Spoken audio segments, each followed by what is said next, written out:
In today's video, I will walk you through how to make a box plot using Candlestick on Google Sheets. Select the data you want to use, click and drag across the cells containing your values. If your data is in one column, highlight that full column. If it is spread across multiple cells, select the entire range.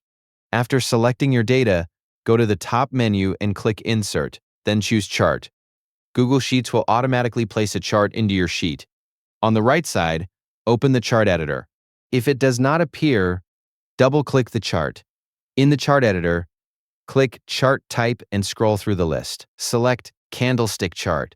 Once selected, the chart will change into a boxplot style visualization showing the minimum, first quartile, median, third quartile, and maximum values. You can resize the chart by clicking and dragging its edges. You can also adjust the title and colors inside the chart editor if needed. That's how you create a box plot using a Candlestick chart in Google Sheets.